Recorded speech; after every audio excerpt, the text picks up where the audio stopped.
அல்லாஹ்வின் நல்லடியார்களே, இன்று ஆன்மீக வறுமையும் நாமும் என்ற ஒரு தலைப்பினூடாக உங்களோடு ஒரு சில கருத்துக்களை, சிந்தனைகளை பகிர்ந்து கொள்ளலாம் என்று முயற்சிக்கின்றேன்.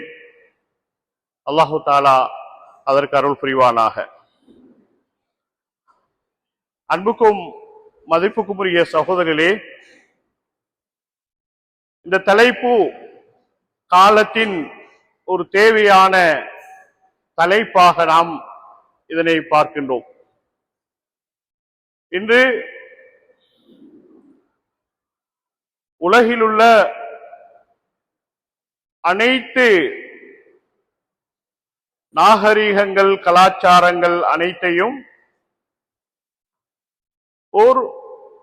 ஒரே குடையின் கீழ், ஒரு ஒற்றை கலாச்சாரத்தின் கீழ் கொண்டு வருகின்ற ஒரு உலகளாவிய முயற்சி நடைபெற்று வருகிறது. உலக மயமாதல் அல்லது உலகமயமாக்குதல் என்ற பெயரில் ஒரு உலகளாவிய முயற்சி மேற்கத்திய சக்திகளால் முன்னெடுக்கப்படுகின்றது. இந்த பின்னணியில் முஸ்லிம்கள் மிக குறிவைக்கப்பட்டு உலகம் முழுவதிலும் அவர்களுடைய ஈமானுக்கு எதிரான, அவர்களுடைய ஆன்மாவுக்கு எதிரான ஒரு உலகளாவிய ஒரு யுத்தம் மிக கச்சிதமாக முன்னெடுக்கப்படுகின்றன. ஆன்மாவுக்கு எதிரான யுத்தம். அந்த யுத்தம் ஆயுத ரீதியான யுத்தம் அல்ல, அது சிந்தனா ரீதியான, முஸ்லிமை ஆன்மீக வாழ்விலிருந்து, இறை நெருக்கத்திலிருந்து, இஸ்லாமிய அந்த வாழ்க்கை வட்டத்திலிருந்து தூரமாக்கி அவனை இந்த உலகத்தில் சடப்பொருட்களுக்கு அடிமையாக்கி இந்த உலகத்திலே ஆன்மாவை முக்கியத்துவம் படுத்தாத ஒரு மனிதனாக ஒரு முஸ்லிமை வாழ வைப்பது இந்த யுத்தத்தின் நோக்கமாகும். ஆன்மாவுக்கு எதிரான இந்த யுத்தத்தின் நோக்கமாகும். இதனை சற்று இன்னும் நாங்கள் தெளிவாக, விரிவாக நோக்குகின்ற போது, இன்று எமது அத்தனை செயல்பாடுகளும் நவீனமயமாகுதல் என்ற ஒரு நவீனமயமாகுதலை நோக்கி அசுர வேகத்தில் நகர்ந்து கொண்டிருக்கிறது. எங்களுடைய பிள்ளைகளின் கல்வி செயற்பாடுகள், பொழுதுபோக்குகள், இன்னொரு அவர்களுடைய அத்தனை செயற்பாடுகளும் நவீன சாதனங்களுக்குள் கட்டுண்டு இன்று இந்த நவீனமயமாகுதலை நோக்கி மிக வேகமாக எமது இளைஞர் சமூகம், நாம் இன்று உள்ளாகிக் கொண்டிருக்கிறோம். இதன் விளைவாக இன்று சமூக வலைத்தளங்கள் இதை சாதகமாக பயன்படுத்தி எங்களுடைய இளைஞர்களுடைய பண்பாடு, ஒழுக்கம், விழுமியங்கள் அத்தனையையும் சீர்குலைக்கும் நோக்கோடு அவர்கள் இந்த சமூக வலைத்தளங்களின் ஊடாக ஆபாசங்களை மிக இலவசமாக பகிர்ந்தளித்து இன்று எமது இளைஞர் சமூகத்தை மிக வேகமாக இந்த இஸ்லாமிய வாழ்வு வட்டத்திலிருந்து வெளியேற்றிக் கொண்டிருக்கிறார்கள். இதுதான் இன்று உலகத்திலே ஆன்மாவுக்கு எதிரான மிகப்பெரிய ஒரு யுத்தமாக பார்க்கப்படுகிறது. இன்று நவீன சாதனங்கள் அத்தனையும், சமூக வலைத்தளங்கள் அத்தனையும் அவர்கள் மிக இலவசமாக ஒரு ஆபாச உலகத்தை நோக்கி எங்களது இளைஞர் சமூகத்தை அவர்கள் வேகமாக திருப்பிக் கொண்டிருக்கிறார்கள். இந்த பின்னணியில் இன்று மிக கவனமாக எமது சமூகத்தை பாதுகாக்க வேண்டிய ஒரு தார்மீக பொறுப்பு எங்கள் அத்தனை பேருக்கும் இருக்கிறது. எனவேதான் நாங்கள் இன்று ஆன்மாவுக்கு எதிரான இந்த யுத்தத்திலிருந்து மிக விழிப்பாக இருக்க வேண்டும். மனிதனை பொறுத்தவரையில் 3 பிரதான கூறுகளின் தொகுப்பு தான் மனிதன். உடல்,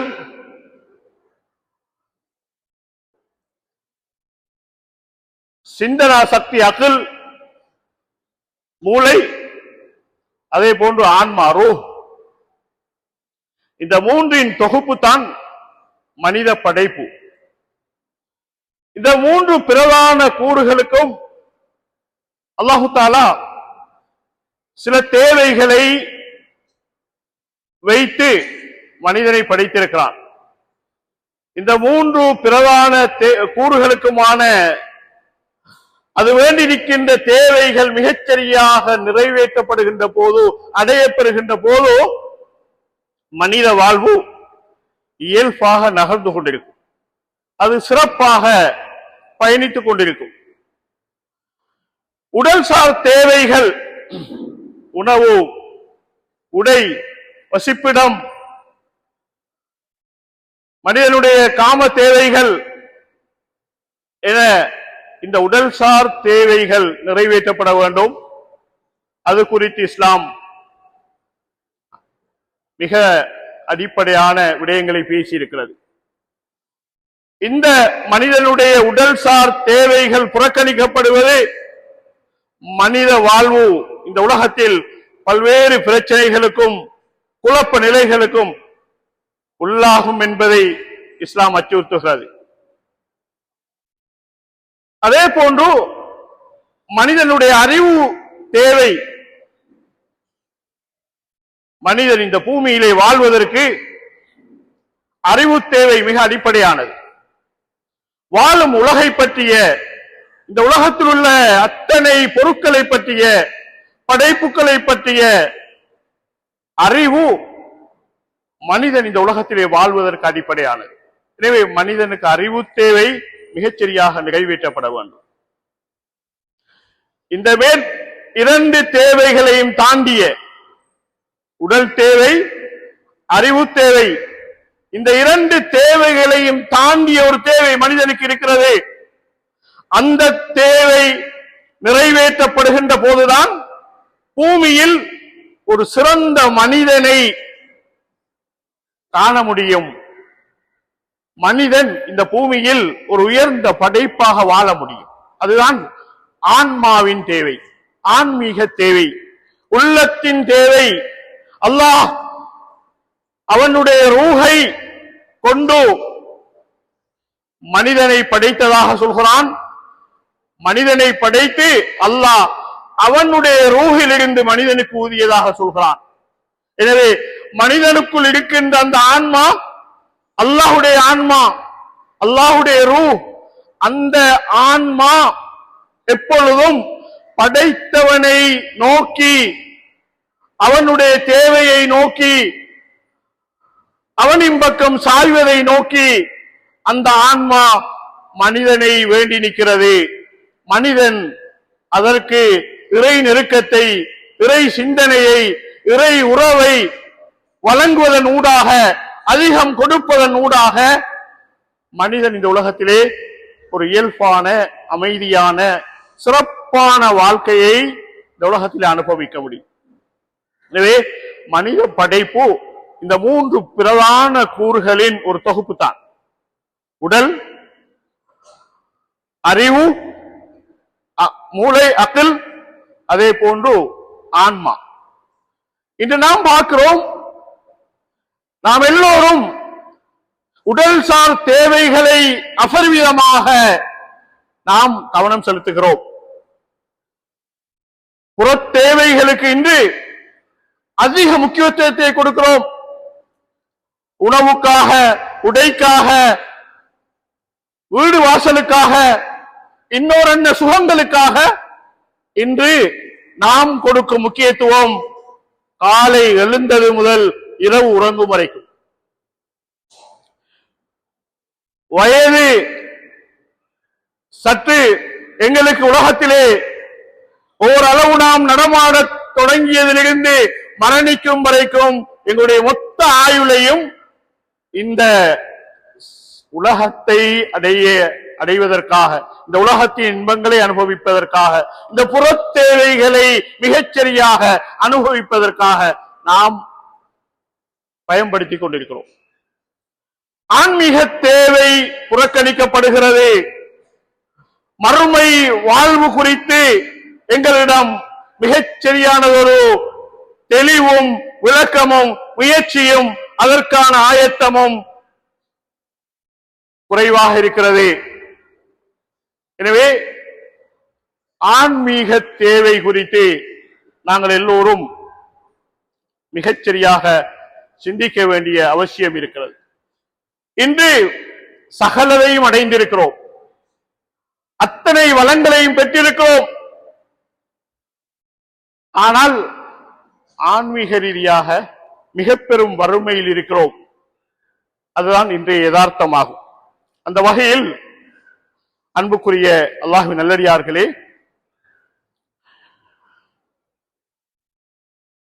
ஆன்மீகம் மேம்படுத்தப்பட வேண்டும். அதற்கான முயற்சிகள் மிகச்சரியாக முன்னெடுக்கப்பட வேண்டும். மனிதன் அல்லாஹ்வின் தேவையை நாம் அத்தனை பேரும் மிகச்சரியாக உணர வேண்டும். எங்களுடைய வாழ்க்கையில் மனிதன் எப்பொழுதோ தவறு செய்கிறான், பிழை செய்கிறான், அவன் மனோ இச்சையின் பின்னால் பயணிக்கிறான் என்றால் அல்லாஹ்வின் தேவையை அவன் உணர தவறுகின்ற போது, குர்ஆன் சொல்கிறது, இன்னல் இன்சான லயத்கா அன் ரஆஹு இஸ்தக்னா. மனிதன் எப்பொழுதோ ரப்புடைய தேவையை உணர தவறுகிறானோ அப்பொழுது அவன் உலக பூமியில் பாவம் செய்ய தலைப்படுகிறான், தவறுகள் செய்ய, குற்றம் செய்ய அவன் விளைகிறான் என்று குர்ஆன் மனிதன் இறைவனிடமிருந்து தூரமாகின்ற போது, அல்லாஹ்வுடைய தேவையை உணர தவறுகின்ற போது அவன் இந்த பூமியிலே தான் விரும்பியபடி வாழலாம் என்று நினைக்கிறான். அல்லாஹ்வின் தேவையை நாம் வாழ்க்கையில் மிக பெரும் ஒரு பாதிப்புக்குள் நாம் உட்படுகின்ற போது, வாழ்க்கையில் மிக ஒரு இக்கட்டான கட்டத்தை அடைகின்ற போது, யாருமே கை கொடுக்க மாட்டார்கள் என்று நினைக்கின்ற போது, இதிலிருந்து மீள முடியாது என்று நாம் நிற்பந்த நிலைக்குள்ளாகின்ற போது ரப்பை வேண்டி நிற்கிறோம், அவனுடைய தேவையை நாடி நிற்கிறோம். அன்புக்குரிய அல்லாஹ்வின் நல்லடியார்களே, உலகத்திலே இளமை பருவத்தை, எங்களுடைய ஆரோக்கியமான பருவத்தை, வளங்களும் வசதிகளும் நிறைந்திருந்த அந்த காலத்தை வீணாக்கிவிட்டு இயலாமல் போன பிறகு, கபருடைய அந்த காலம் வந்த பிறகு நாங்கள் பள்ளிவாசலை நாடுகிறோம், குர்ஆனை நாடுகிறோம், ஈமானை அதிகரிக்க முயற்சிக்கிறோம். இதுதான் நாம் அல்லாஹ்வின் தேவையை உணர்கின்ற சந்தர்ப்பமாக எங்களுடைய வாழ்க்கையில் இருக்கிறது. அல்லாஹ் தஆலா எங்களை பொறுத்தவரையில் ஒரு கை குழந்தை, பிறந்த குழந்தை தாயின் பால் எத்தகைய தேவையுடையதாக இருக்கிறதோ அதே போன்று படைத்த ரப்புல் ஆலமீன் எங்களுக்கு தேவையுடையவனாக இருக்கிறான். ஒரு கை குழந்தை எல்லா அசைவுக்கும், எந்த நகர்வுக்கும் தாயின் உதவியை நாடி நிற்கிறது, வேண்டி நிற்கிறது. அதனால் எதையும் சுயமாக செய்ய முடியாது. இதேதான் படைத்த ரப்புல் ஆலமீன் அவனின் பக்கம் எந்த சந்தர்ப்பத்திலும் நாங்கள் தேவையுள்ளவர்களாக இருக்கிறோம். இந்த உலகத்தில் எங்களால் ஒன்றும் செய்ய முடியாது.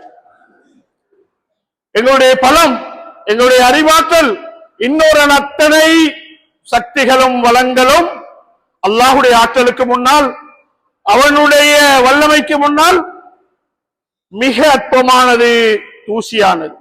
எனவே படைத்த ரப்புல் ஆலமீனை நாம் எச்சந்தர்ப்பத்திலும் அவனிலிருந்து தூரமாக இருக்க முடியாது.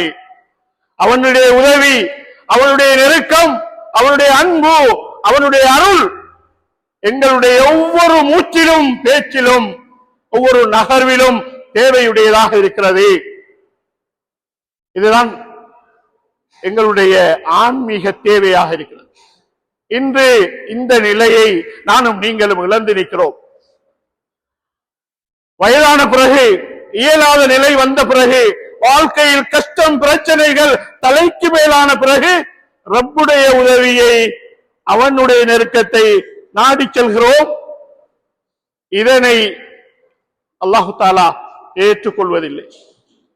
எனவே அன்புக்குரிய அல்லாஹ்வின் நல்லடியார்களே, நாங்கள் இந்த உலகத்திலே எங்களுக்குள்ளே நாங்கள் வளர்த்துக் கொண்ட ஆசைகளும், கற்பனைகளும், கோட்டைகளும் இந்த உலகத்தில் எங்களை மிக பலமாக இந்த உலக இன்பங்களில் அது பின்னி பிணைத்திருக்கிறது. நாங்கள் பெரும் ஆசைகளை வளர்த்திருக்கிறோம், பெரும் கற்பனைகளை வளைத்திருக்கிறோம். அத்தகைய ஆசைகள், கற்பனைகள் எங்களை நகர தடையாக இருக்கிறது. அல்லாஹ்வை நோக்கி வர தடையாக இருக்கிறது. மனைவி பிள்ளைகளாக இருக்கலாம், சொத்து சுகங்களாக இருக்கலாம், பட்டம் பதவிகளாக இருக்கலாம், இன்னொரு அத்தனை உலக இந்த இன்பங்களும் எங்களை அல்லாஹ்வை நோக்கி நகர அவைகள் தடையாக இருக்கிறது. எனவே இன்று நாம் மிகப்பெரிய ஒரு ஆன்மீக வறுமையினால் பாதிக்கப்பட்டிருக்கிறோம். அன்புக்குரிய அல்லாஹ்வின் நல்லடியார்களே, அல்லாஹ்வின் நெருக்கத்தை நாம் புறக்கணித்து விட்டு ஆன்மீக அந்த வாழ்வை புறக்கணித்து விட்டு நாம் உலகத்திலே தலைகீழாக முயற்சித்தாலும் இந்த உலகத்தில் அமைதியை, நிம்மதியை, மிகச்சரியான ஒரு இயல்பு நிலை வாழ்க்கையை இந்த உலகத்திலே அனுபவிக்க முடியாது. அதனை இன்று கண்ணூடாக காண்கிறோம். குர்ஆன் இதனை மிக பலமாக, தெளிவாக குர்ஆன் பேசுகிறது. அல்லாஹ் தஆலா குர்ஆனிலே சொல்கிறான், وَمَنْ أَعْرَضَ عَنْ ذِكْرِي فَإِنَّ لَهُ مَعِيشَةً ضَنْكًا.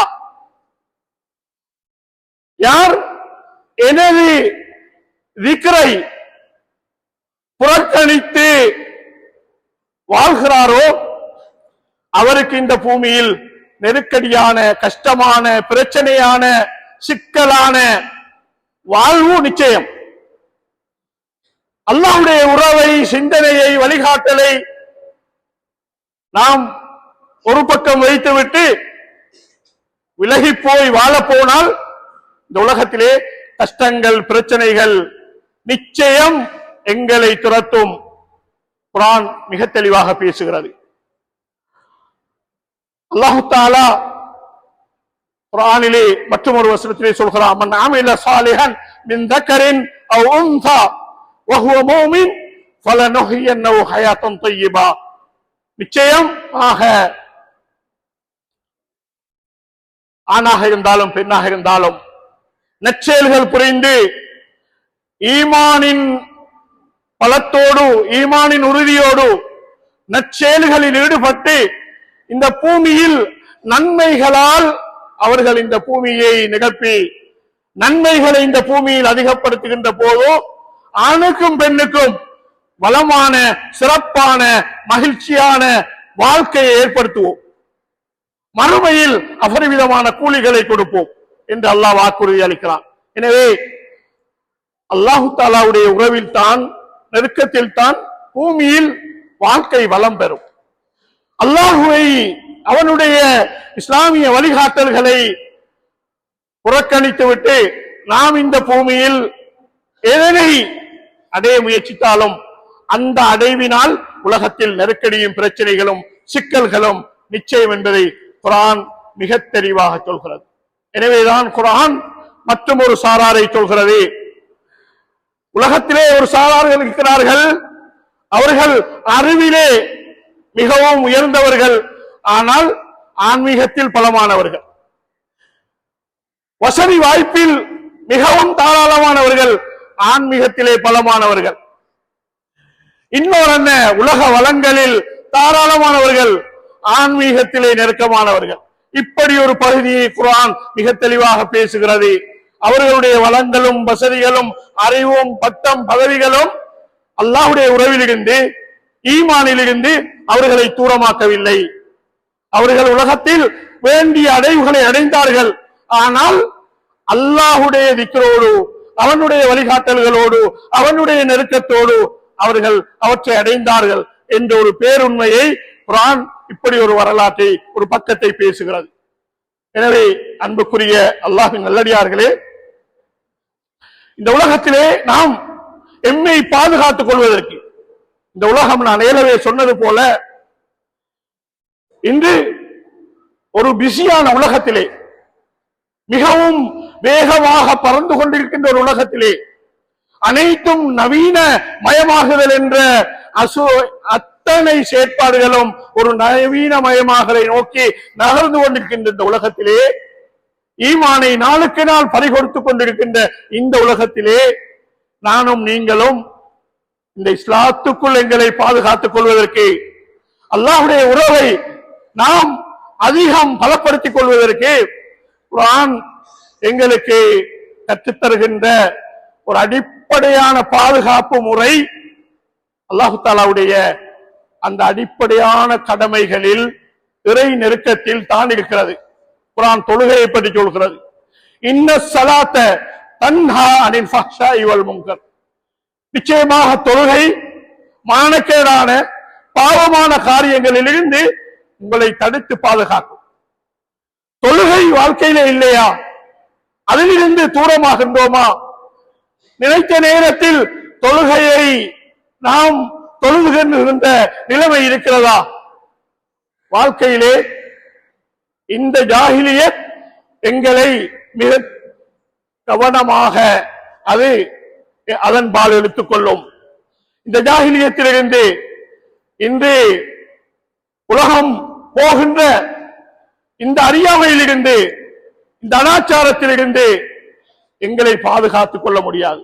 எனவே எங்களை நாங்கள் பாதுகாத்துக் கொள்வதற்கு அல்லாஹ் தஆலாவுடைய அடிப்படையான கடமைகள், அல்லாஹ்வுடைய வழிகாட்டலாகிய குர்ஆன் இருக்கிறதே, அந்த குர்ஆனோடு எங்களை நாம் எவ்வளவு தூரம் பின்னி பிணைக்கிறோமோ, அதன் வார்த்தைகளை ஓதுவதாலும் அதன் கருத்துக்களை விளங்குவதாலும் அதன் நடைமுறையை வாழ்க்கையில் எடுத்து நடப்பதாலும் எவ்வளவு தூரம் குர்ஆனோடு எங்களை பின்னி பிணைக்கிறோமோ அந்த அளவுக்கு இந்த ஜாஹிலியத்திலிருந்து நாம் எங்களை பாதுகாத்துக் கொள்ள முடியும். எனவே ஆன்மீக வாழ்வுதான், அல்லாஹ்வுடைய நெருக்கம் தான் எங்களை இந்த உலகத்திலே அத்தனை ஜாஹிலியத்திலும் இருந்து எங்களை பாதுகாக்கின்ற பாதுகாப்பு அரணாக குர்ஆன் அறிமுகம் செய்கிறது. நாம் ஒரு தூய்மையான உள்ளத்தை பெற்றுக் கொள்ளவும், இந்த உலக ஆசையிலிருந்து விடுபடவும் குர்ஆன் எங்களுக்கு நீங்கள் சதகாவை ஜகாத்தை மிகச்சரியாக நிறைவேற்றி வாருங்கள், அது துத்தஹீருஹும் வ துஸக்கீஹும், உங்களுடைய உள்ளங்களை பரிசுத்தப்படுத்தி பொருள் ஆசையிலிருந்து உங்களை விடுவித்து உங்களை தூய்மைப்படுத்தி அத்தனையும் படைத்த ரப்புடைய வளங்கள் அவன் தந்த அருள்கள் என்ற அந்த மனோநிலையோடு இந்த பூமியிலே உங்களை வாழச் செய்யும். எனவே நீங்கள் அல்லாஹுடைய அந்த ஹக்குகளை சரியாக கொடுத்து வாருங்கள் என்று குர்ஆன் ஆன்மீக பகுதிகளை, அல்லாஹுடைய கடமைகளை பேசுவதன் ஊடாக, வலியுறுத்துவதன் ஊடாக எங்களை பாதுகாக்க முயற்சிக்கிறது, எங்களை தூய்மைப்படுத்த முயற்சிக்கிறது. எனவே அன்புக்குரிய அல்லாஹ்வின் நல்லடியார்களே, சலஃபுகள், எங்களுடைய முன்னோர்கள், அவர்களுடைய வாழ்க்கையிலே எந்த அளவு தூரம் அவர்கள் ஆன்மீகத்தோடு, அல்லாஹ்வுடைய இறை நெருக்கத்தோடு அவர்களுடைய ஒவ்வொரு அசைவையும் அமைத்துக் கொள்ள வேண்டும் என்று கவனமாக இருந்தார்கள் என்பதை சலஃபுகளுடைய வாழ்க்கையை பார்க்கின்ற போது, சலஃபுகள் எப்பொழுதும் அவர்களுக்கு நாளாந்த வாழ்க்கையிலே வருகின்ற எந்த பிரச்சனையாக இருந்தாலும், வாகனம் இடையிலே பிரேக் ஆகிறதா, மனைவி இன்று தன்னோடு பிரச்சனைப்படுகிறாளா, தன்னுடைய வீட்டிலே ஏதோ ஒரு இயந்திரம் இயங்காமல் விடுகிறதா, அத்தனை பிரச்சனைகளுக்கும் சலஃபுகள் எப்படி அதை விளங்கிக் கொள்வார்கள் என்றால், நான் இன்று ஏதோ பாவம் செய்திருக்கிறேன், என்னது ரப்புக்கு இன்று நான் ஏதோ பாவம் செய்திருக்கிறேன், ரப்பை கோபப்படுத்தியிருக்கிறேன், எனவே அதன் விளைவுதான் இது என்று சலஃபுகள் தன்னுடைய வாழ்க்கையில் வருகின்ற எந்த ஒரு இடரையும் எந்த ஒரு பிரச்சனையையும் தன்னுடைய ஆன்மீக வாழ்வோடு தொடர்புபடுத்துவார்கள். இமாம் ஹசனுல் பஸ்ரி ரஹிமஹுல்லா அவர்களிடம் ஒரு மனிதர் வருகிறார். இமாம் அவர்களே, மழை, வானம் மழை பொழிகிறது இல்லை என்று கேட்கிறார். மற்றும் ஒருவர் வருகிறார். இமாம் அவர்களே, இமாம் அவர்கள் முதலாம் அவரை பார்த்து சொல்கிறார், நீங்கள் அல்லாஹ்விடம் பாவ மன்னிப்பு கோருங்கள், அஸ்தக்ஃபிருல்லாஹ். மற்றும் ஒருவர் வருகிறார், இமாம் அவர்களே, எனது மனைவிக்கு பிள்ளை பாக்கியம் இல்லை, அல்லாஹு தாலாவிடம் பாவ மன்னிப்பு கோருங்கள் என்கிறார். மற்றும் ஒருவர் வருகிறார், இமாம் அவர்களே, என்னுடைய வீட்டில் கடும் வறுமையால் பாதிப்புற்றிருக்கிறேன், அல்லாஹு தாலாவிடம் பாவ மன்னிப்பு கோருங்கள் என்கிறார். சபையிலே இருந்த ஒருவர் கேட்கிறார், இமாம் அவர்களே, ஒவ்வொரு மனிதரும் அவருடைய ஏதோ ஒரு பிரச்சனையை உங்களிடம் எத்தி வைக்கிறார்கள், நீங்கள் பாவ மன்னிப்பு கோருமாறு சொல்கிறீர்கள், இது என்ன தீர்வு? இமாம் அவர்கள் சொல்கிறார்கள், நீங்கள் அல்லாஹ்வுடைய வேதத்தை படிக்கவில்லையா? அல்லாஹு தஆலா அவருடைய வேதத்திலே என்ன சொல்கிறான்? குல்து இஸ்தக்ஃபிரு ரப்பக்கும் யுர்சிலிஸ் ஸமா அலைக்கும் மித்ராரா வயும்திதுக்கும் பிஅம்வாலின் வபனீன் வயஜ்அல் லக்கும் ஜன்னாத் வயஜ்அல் லக்கும் அன்ஹாரா. அல்லாஹ்விடம் உங்களுடைய அத்தனை தவறுகளுக்குமான மன்னிப்பை கேட்டு அல்லாஹ்வை நோக்கி வாருங்கள், அல்லாஹ் உங்களுக்கு வானத்திலிருந்து மலையை பொழிப்பான், உங்களுக்கு அல்லாஹு தஆலா உங்களுடைய செல்வங்களையும் பிள்ளை பாக்கியங்களையும் தாராளமாக வழங்குவான். அல்லாஹு தஆலா இந்த பூமியை சோலையாக, நீர் நிறைந்த நீர் அருவிகளை இந்த பூமியிலே தாராளமாக தருவான். அத்தனை பௌதீக பிரச்சனைகளையும் தீர்ப்பான். நீங்கள் அல்லாஹ்வை நோக்கி வாருங்கள் என்று குர்ஆன் சொல்கிறது. எனவே சலஃபுகள் அத்தனை வாழ்க்கையில் வருகின்ற இடர்களுக்கும் ஆன்மீக ரீதியான பிரச்சனை தான் காரணம் என்பதை அவர்கள் மிகச்சரியாக விளங்கியிருந்தார்கள். எனவே அன்புக்குரிய அல்லாஹ்வின் நல்லடியார்களே, நாம் இன்று மிகப்பெரியதொரு ஆன்மீக வறுமையினால் பாதிக்கப்பட்டிருக்கிறோம். எனவே அல்லாஹுவை நெருங்குவதன் ஊடாக, எங்களுடைய வாழ்வை ஒரு இஸ்லாமிய சூழலுக்குள் கொண்டு வருவதன் ஊடாக இந்த நவீன மயமாகுதல் என்ற இந்த ஜாஹிலியத்திலிருந்து எங்களை பாதுகாத்துக் கொள்வதன் ஊடாக நாங்கள் அல்லாஹு தாலாவுடைய அன்பையும் அருளையும் பெற்று பூமியிலும் வளமாக வாழ்ந்து நாளை கபூரிலே மறுமையிலே ஒரு சிறந்த உன்னதமான ஒரு வாழ்க்கையை அல்லாஹு தாலா எங்களுக்கு வைத்திருக்கிறான். எனவே அத்தகைய ஒரு நல்லதொரு வாழ்க்கையை அல்லாஹு தாலா எனக்கும் உங்களுக்கும் தந்தகொள்வானாக. யா அல்லாஹ், உண்மை மூமின்களாக முஸ்லிம்களாக வாழ்ந்து மரணிக்கின்ற பாக்கியத்தை எங்கள் அத்தனை பேருக்கும் தந்தகொள்வாயாக.